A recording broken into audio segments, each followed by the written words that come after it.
In just 1 year, the dream died. Not slowly, not quietly, but in the most brutal way possible. When Unrivaled's second season launched on TNT, only 107,000 people tuned in. Last season, 313,000 viewers. That's not a dip. That's a 65% freefall that just shattered everything WNBA players thought they knew about their value. And here's what nobody's talking about. This isn't just bad ratings. This is the moment when negotiation leverage evaporated in real time, when strike threats turned into empty noise, and when reality delivered a verdict that no amount of media hype could overturn. The basketball world got sold a story. Women's basketball was having its breakthrough moment. Record-breaking growth, unstoppable momentum, the sport finally ready to stand on its own. Every headline pushed the same narrative. This was the turning point everyone had been waiting for. Except it wasn't. It was an illusion created by one player. And the second she stepped away, the entire fantasy collapsed. When those unrivaled numbers dropped, something shifted. Players who'd been talking loudly about strikes suddenly went quiet. Athletes who called the current collective bargaining agreement insulting are now considering playing under it. The same deal they publicly rejected weeks ago. That's not a change of heart.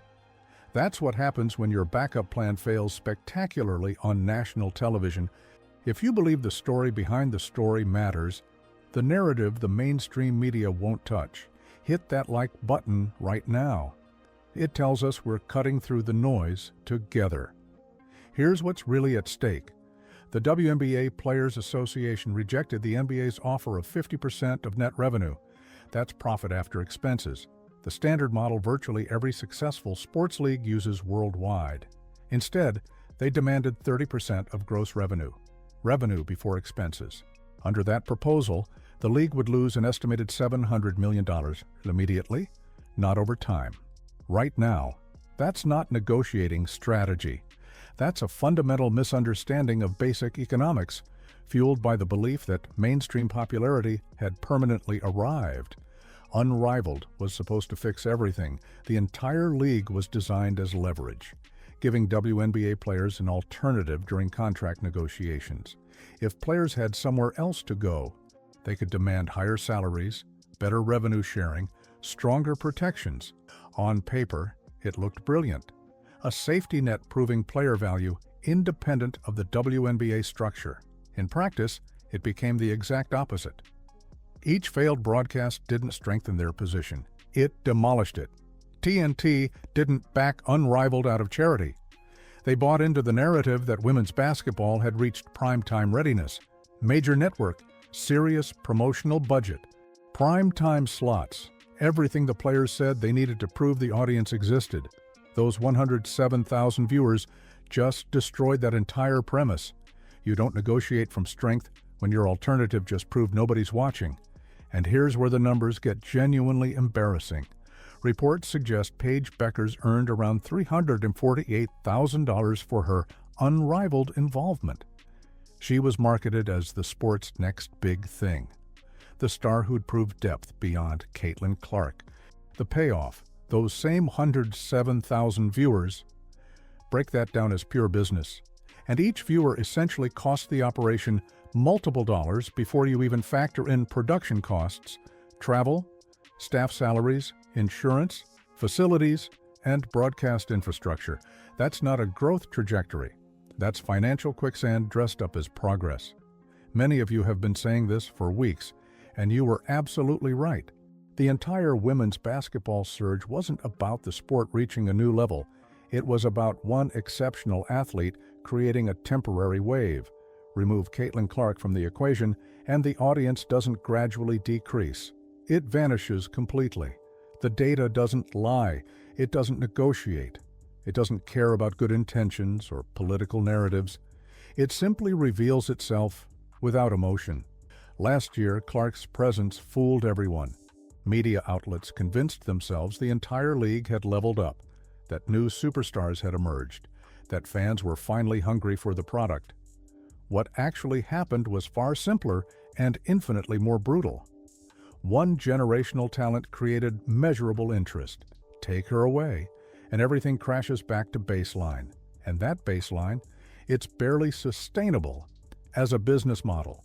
Unrivaled was meant to demonstrate that demand existed outside the WNBA structure, that loyalty existed for the game itself, rather than just one transcendent talent. Instead, it proved exactly the opposite. There is no hidden audience waiting to be discovered. There is no untapped market being ignored. The product has been offered repeatedly on different platforms, with different stars, with massive promotional support. The response has been identical every single time. This is where the media narrative completely disintegrates. For years, fans were told the problem was exposure, that if women's basketball received proper marketing, audiences would materialize. Unrivaled got exposure, prime slots, major network backing, endless coverage across sports media. The audience still didn't show up, which means the problem was never visibility. It was demand itself. And now, the power dynamics have shifted completely. If the upcoming WNBA season moves forward under the old collective bargaining agreement, owners hold every card. There's zero urgency to negotiate, no pressure to give ground, no fear of collapse. The product already struggles to find an audience. Let the players strike and see what happens next. Unrivaled already ran that experiment, and the results were devastating. The harsh truth nobody wants to discuss openly is this: the WNBA doesn't survive on its own financial merit. It survives because the NBA subsidizes losses year after year. Billionaire owners absorb red ink for public relations, community goodwill, and long-term brand positioning. But even charity has breaking points. When employees demand more while delivering less, patience evaporates quickly, and right now, the data proves players are delivering significantly less than they believed. What happens next won't be dramatic or explosive. It'll be worse than that. It'll be quiet, predictable, and deeply humiliating. Players either accept something very close to the old agreement, or they strike and discover how little actual leverage they possess. There is no third option hiding somewhere. The fantasy that ownership will panic and surrender has already been destroyed by those ratings. Drop a comment right now. What do you think happens if WNBA players actually go on strike? Do fans even notice? Or does the silence say everything? Let's talk about this reality check. The Players' Union made the biggest miscalculation possible. They confused Caitlin Clark's individual popularity with league-wide value creation. They mistook a statistical outlier for a permanent trend. One generational talent doesn't elevate an entire ecosystem, especially when that ecosystem shows resentment instead of building around the asset. When Clark isn't on screen, audiences disappear. The ratings confirm it. The Unrivaled collapse proves it, and the silence afterward makes it undeniable. A strike wouldn't shut down the league the way players imagined. It wouldn't trigger public outrage or force emergency concessions. It would simply confirm what the market already suspects, that the product is completely optional. Viewers won't miss what they weren't watching anyway. Sponsors won't rush to rescue a league that doesn't move metrics. Networks won't apply pressure when reruns perform equally well. The silence would speak louder than any protest could. Reading between the lines here, and this is where it gets uncomfortable. Unrivaled has already written its own ending. Whether it officially shuts down after this season or limps along burning investor money for another year hardly matters. Its core purpose has failed completely. It was designed to demonstrate demand outside the WNBA structure. Instead, it proved there is no audience waiting to be discovered beyond what Caitlin Clark generates. The most crushing realization for players is that this moment didn't arrive because they failed to fight hard enough. It arrived because they fundamentally misunderstood what they were fighting with. Leverage isn't something you declare, it's something you demonstrate.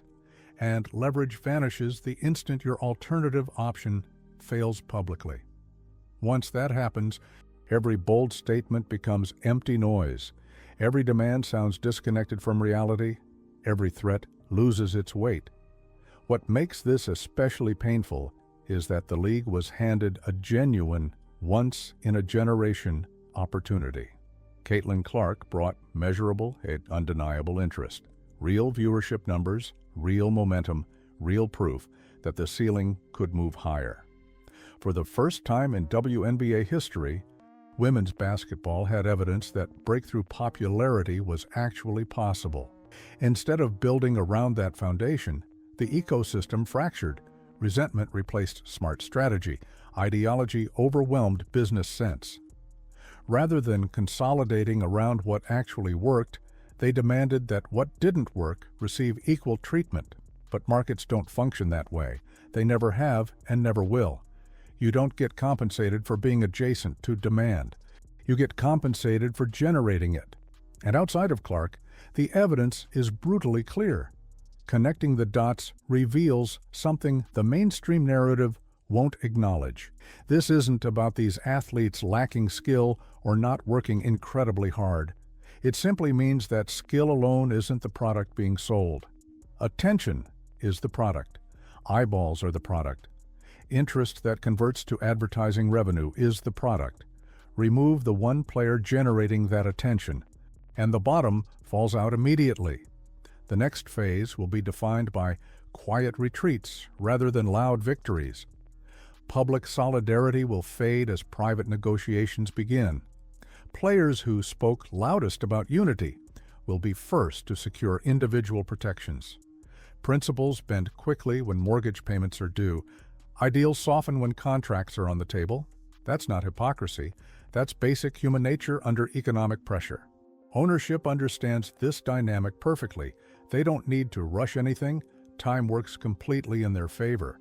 The longer negotiations drag on, the weaker the player position becomes. Every failed, unrivaled broadcast reinforces the same conclusion. Every missed opportunity narrows the available path forward. Eventually, acceptance becomes inevitable, not because players got convinced, but because alternatives disappeared entirely. The final irony is that none of this required hostility or resistance from league management. The market handled everything on its own. It stripped away illusions. It exposed the difference between visibility and actual value. It clarified what drives real interest versus what merely pretends to. Reality asserted itself without apology or negotiation. Women's basketball does have a commercial ceiling right now, and that ceiling has a very specific name attached to it. Pretending otherwise doesn't raise it higher. Ignoring data doesn't move it forward. Demanding equal compensation without equal demand doesn't create sustainable business. Only building around proven interest creates real change. Only acknowledging what actually works leads to growth. You're not worth what you believe you deserve. You're worth what someone will pay when they have genuine choice. That's not cruelty. That's economics operating without emotion.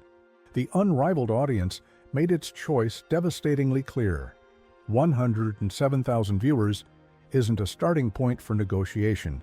It's a final answer from the market.